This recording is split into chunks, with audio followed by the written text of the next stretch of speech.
Hello बच्चों, let's read the question. The question says, if in a pond there are 20 lotus plants in the last year and through reproduction 8 new plants are added, then the birth rate is 1. 0.8 offspring per lotus per year, 2. 0.2 offspring per lotus per year, 3. 0.4 offspring per lotus per year, 4. 0.6 offspring पर lotus per year. तो question में हमें बोला है कि एक pond में अगर लास्ट ईयर 20 लोटस प्लांट्स थे और रिप्रोडक्शन के थ्रू 8 न्यू प्लांट्स एडेड हुए हैं इस साल, तो बर्थ रेट क्या होगा। हमें 4 ऑप्शंस दिए, हमें इन 4 ऑप्शंस में से करेक्ट ऑप्शन को चूज करना है। तो सबसे पहले क्या करेंगे, इस क्वेश्चन में हम की कॉन्सेप्ट को समझेंगे। तो इन दिस क्वेश्चन हमारा की कॉन्सेप्ट क्या होगा, बर्थ रेट। बर्थ रेट क्या होता है, बर्थ रेट यानी कि the number of births per 1000 persons in a year, यानी कि एक साल में कितने बर्थ्स हो रहे हैं पर 1000 पर्सन्स, उसे क्या कहते हैं हम, बर्थ रेट। तुम इसे किस तरीके से लिख सकते हैं, it is the number of births per 1000 persons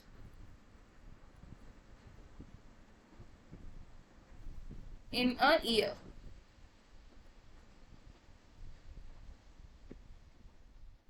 तो अगर अब हमें बर्थ रेट कैलकुलेट करना हो तो हम किस फॉर्मूला से कैलकुलेट कर सकते हैं बर्थ रेट को, calculation of birth rate. Birth rate को कैलकुलेट करने का फॉर्मूला क्या है हमारे पास, number of individuals born, number of individuals born upon total number of individuals।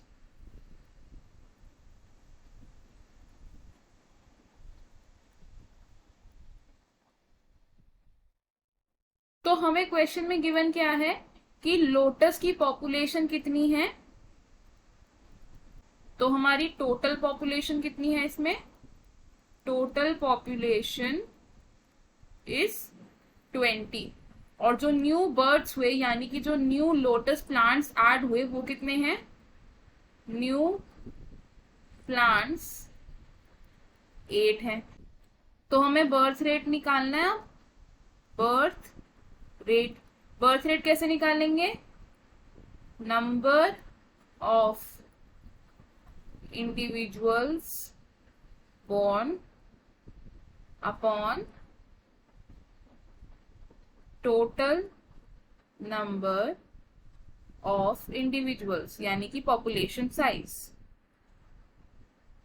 तो जब हम इस फॉर्मूला में अपनी वैल्यूज को ऐड करेंगे तो क्या होगा, 8/20, 8 यानी कि नंबर ऑफ इंडिविजुअल्स बॉर्न और 20 यानी कि टोटल नंबर ऑफ इंडिविजुअल्स। तो इसको सॉल्व करने के बाद हमारे पास क्या आएगा, 0.4, यानी कि हमारा बर्थ रेट क्या है, 0.4 ऑफस्प्रिंग पर लोटस पर ईयर। तो हमारा फाइनल आंसर क्या हुआ, ऑप्शन 3। हम लिखेंगे यहां पर ऑप्शन 3 इज करेक्ट। अब देख लेते हैं कि बाकी ऑप्शंस क्यों इनकरेक्ट है। ऑप्शन 1 से 0.8 ऑफस्प्रिंग्स पर लोटस पर ईयर, बट ये हमारा बर्थ रेट नहीं है तो ये ऑप्शन रॉन्ग हो जाएगा। ऑप्शन 2 से 0.2 ऑफस्प्रिंग पर लोटस पर ईयर, तो हमारा आंसर ये नहीं आया, यानी कि ये बर्थ रेट नहीं है तो ये ऑप्शन भी रॉन्ग हो जाएगा। ऑप्शन 4 से 0.6 ऑफस्प्रिंग पर लोटस पर ईयर, तो ये हमारा आंसर नहीं आया ये क्योंकि ये बर्थ रेट नहीं है, तो ये ऑप्शन भी हमारा रॉन्ग हो जाएगा। तो हमारा फाइनल और करेक्ट आंसर क्या होगा, option number 3। I hope you understood it well. All the best, thank you.